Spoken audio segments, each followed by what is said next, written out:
Iepriekš zāģējot apses zāģbaļķus, kvalitīvais materiāls, ko mēs ieguvām, bija ap 15%.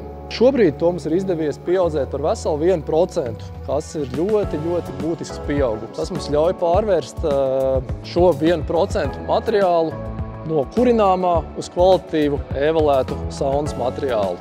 Tas pateicoties šai skaistajai iekārtai, ko esam iegādājušies digitalizācijas projekta ietvaros. Mēs esam LV Timber. Digitalizācija vienmēr bijusi mūsu dienas kārtības pašā augšgalā. Tas ļauj būt mums daudz efektīvākiem un celt konkurētspējas priekšrocības pret citiem ražotājiem. Investīcijas nav mazas, tie ir 400 000 eiro, taču mēs redzam, ka mēs tās spēsim atpelnīt 3 līdz 5 gadu laikā.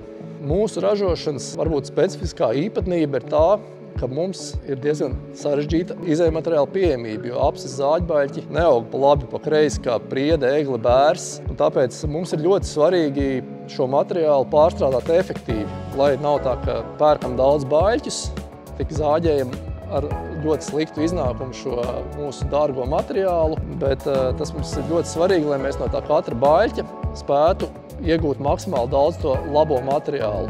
Lēmums par investīciju veikšanu pieņemt nekad nav viegli, taču šoreiz to noteikti palīdzēja izdarīt arī Altuma piedāvātā kapitāla atlaide.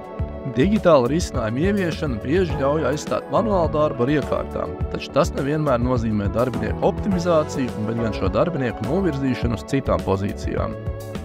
Galvenie projekta ieguvumi ir ražošanas produktivitātes celšana, kā arī produktu kvalitātes paaugstināšana, kas ļauj mums noteikti celt eksportspēju un konkurētspēju.